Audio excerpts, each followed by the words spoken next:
ಪ್ರತಿಯೊಂದು ರಾಶಿ ಚಿಹ್ನೆಯು ನಕಾರಾತ್ಮಕ ಮತ್ತು ಸಕಾರಾತ್ಮಕ ಗುಣಲಕ್ಷಣಗಳನ್ನು ಹೊಂದಿರುತ್ತದೆ. ಆದರೆ ಇಂದಿನ ಜಗತ್ತಿನಲ್ಲಿ ಜನರು ನಮ್ಮ ಒಳ್ಳೆಯ ಗುಣಗಳನ್ನು ನೋಡೋದಕ್ಕಿಂತ ಹೆಚ್ಚಾಗಿ ನಮ್ಮ ನಿರಾಕರಣೆಗಳನ್ನೇ ನೋಡುತ್ತಾರೆ. ಇದೇ ರೀತಿಯಾಗಿ ವೃಶ್ಚಿಕ ರಾಶಿಯವರು ತಮ್ಮ ಮನಸ್ಸಿನಲ್ಲಿ ನಕಾರಾತ್ಮಕ ಚಿತ್ರಣವನ್ನು ಮಾಡಿ ಆ ಆಧಾರದ ಮೇಲೆ ಒಬ್ಬ ವ್ಯಕ್ತಿಯನ್ನು ನಿರ್ಣಯಿಸಲು ಇಷ್ಟಪಡುತ್ತಾರೆ. ಆದರೆ ಅವರನ್ನು ಅರ್ಥ ಮಾಡಿಕೊಳ್ಳುವಲ್ಲಿ ಸೋತು ಬಿಡುತ್ತಾರೆ. ವೃಶ್ಚಿಕ ರಾಶಿಯವರು ಕರ್ಕಾಟಕ ಮತ್ತು ಮೀನ ರಾಶಿಗಳಂತೆ ನೀರಿನ ವರ್ಗಕ್ಕೆ ಸೇರಿದ್ದಾರೆ. ಇದು ರಾಶಿಚಕ್ರದ 8ನೇ ಚಿಹ್ನೆ. ಈ ರಾಶಿಯಲ್ಲಿ ಜನಿಸಿದವರು ಸೂಕ್ಷ್ಮ ಮತ್ತು ರಹಸ್ಯಗಳನ್ನು ತಮ್ಮಲ್ಲೇ ಬಚ್ಚಿಟ್ಟುಕೊಳ್ಳುತ್ತಾರೆ ಅಂತ ಹೇಳಬಹುದು. ಇವರು ಅತ್ಯಂತ ಸ್ವತಂತ್ರವಾಗಿ ಕಾರ್ಯನಿರ್ವಹಿಸಲು ಇಷ್ಟಪಡೋ ಸ್ವಭಾವದವರೂ ಆಗಿರುತ್ತಾರೆ. ವೃಶ್ಚಿಕ ರಾಶಿಯನ್ನ ಪ್ಲೂಟೋ ಮತ್ತು ಮಂಗಳ ಎಂಬ 2 ಗ್ರಹಗಳು ಆಳುತ್ತವೆ. ಮಂಗಳ ಗ್ರಹ ಚಟುವಟಿಕೆಗಳನ್ನು ಪ್ರತಿನಿಧಿಸಿದರೆ ಪ್ಲೂಟೋ ಇಚ್ಛಾಶಕ್ತಿ ಮತ್ತು ಉತ್ಸಾಹವನ್ನು ಪ್ರತಿನಿಧಿಸುತ್ತದೆ. ಈ ಕಾರಣದಿಂದಲೇ ವೃಶ್ಚಿಕ ರಾಶಿಯವರು ರಹಸ್ಯವಾಗಿರಲು ಕಾರಣ. ವೃಶ್ಚಿಕ ರಾಶಿಯ ಜಾತಕದ ಪ್ರಕಾರ ಇವರು ಅತ್ಯಂತ ಭಾವುಕರು. ಹೀಗಾಗಿ ವೃಶ್ಚಿಕ ರಾಶಿಯವರಿಗೆ ಅವರ ಭಾವನೆಗಳನ್ನು ಮತ್ತು ಆಲೋಚನೆಗಳನ್ನು ಅರ್ಥ ಮಾಡಿಕೊಳ್ಳೋ ಜನರನ್ನು ಬಯಸುತ್ತಾರೆ. ಕೆಲವೊಮ್ಮೆ ನಿಮ್ಮನ್ನು ಅರ್ಥ ಮಾಡಿಕೊಳ್ಳುವುದು ಅವರಿಗೆ ಕಠಿಣವೆಂದು ಕಂಡರೂ ಅವರೊಂದಿಗೆ ಸ್ನೇಹ ಬೆಳೆಸಿದರೆ ಅವರು ತಮ್ಮ ಜೀವನದ ಪ್ರತಿಯೊಂದು ಸನ್ನಿವೇಶಗಳನ್ನು ನಿಮ್ಮೊಂದಿಗೆ ಹಂಚಿಕೊಳ್ಳುತ್ತಾರೆ. ಪ್ರತಿಯೊಂದು ರಾಶಿ ಚಿಹ್ನೆಯು ನಕಾರಾತ್ಮಕ ಮತ್ತು ಸಕಾರಾತ್ಮಕ ಗುಣಲಕ್ಷಣಗಳನ್ನು ಹೊಂದಿರುತ್ತಾರೆ. ಆದರೆ ಇಂದಿನ ಜಗತ್ತಿನಲ್ಲಿ ಜನರು ನಮ್ಮ ಒಳ್ಳೆಯ ಗುಣಗಳನ್ನು ನೋಡೋದಕ್ಕಿಂತ ಹೆಚ್ಚಾಗಿ ನಮ್ಮ ನಿರಾಕರಣೆಗಳನ್ನೇ ನೋಡುತ್ತಾರೆ. ಇದೇ ರೀತಿಯಾಗಿ ವೃಶ್ಚಿಕ ರಾಶಿಯವರು ತಮ್ಮ ಮನಸ್ಸಿನಲ್ಲಿ ನಕಾರಾತ್ಮಕ ಚಿತ್ರಣವನ್ನು ಮಾಡಿ ಆ ಆಧಾರದ ಮೇಲೆ ಒಬ್ಬ ವ್ಯಕ್ತಿಯನ್ನು ನಿರ್ಣಯಿಸಲು ಇಷ್ಟಪಡುತ್ತಾರೆ. ಆದರೆ ಸರಿಯಾಗಿ ಅರ್ಥ ಮಾಡಿಕೊಳ್ಳುವಲ್ಲಿ ಸೋತು ಬಿಡುತ್ತಾರೆ. ವೃಶ್ಚಿಕ ರಾಶಿಯವರ ಗುಣಲಕ್ಷಣಗಳನ್ನು ನೋಡಿದರೆ ಇವರು ಸಾಕಷ್ಟು ರಹಸ್ಯವಾಗಿರುತ್ತಾರೆ. ವಿಷಯಗಳನ್ನು ಮರೆಮಾಚುವುದು ಅಥವಾ ರಹಸ್ಯವಾಗಿಡುವುದು ಅವರ ಸ್ವಭಾವ. ಆದರೆ ನಿಜವಾಗಿಯೂ ಸತ್ಯವನ್ನು ತಿಳಿದುಕೊಳ್ಳಲು ಬಯಸುವವರು.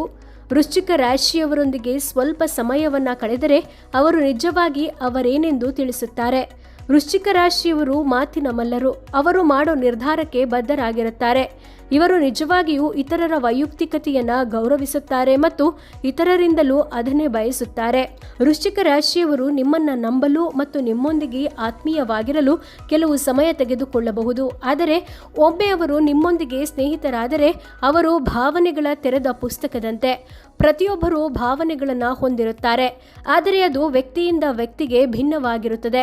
ಆದ್ದರಿಂದಲೇ ಪುಸ್ತಕವನ್ನು ಅದರ ಮುಖಪುಟದಿಂದ ಎಂದು ನಿರ್ಣಯಿಸಬೇಡಿ ಎಂದು ಹೇಳೋದು. ನೀವು ವೃಶ್ಚಿಕ ರಾಶಿಯವರನ್ನ ಭೇಟಿಯಾದಾಗ ಅವರು ನಿಮ್ಮೊಂದಿಗೆ ಸುತ್ತಾಡಿ ಆನಂದಿಸಿದರೂ ವಾಸ್ತವವಾಗಿ ಅವರು ಏಕಾಂಗಿಯಾಗಿ ಸಮಯ ಕಳೆಯಲು ಇಷ್ಟಪಡುತ್ತಾರೆ. ವಾಸ್ತವವಾಗಿ ವೃಶ್ಚಿಕ ರಾಶಿಯವರು ಧ್ಯಾನದಲ್ಲಿ ಸಮಯವನ್ನ ಕಳೆಯುವಂಥವರು.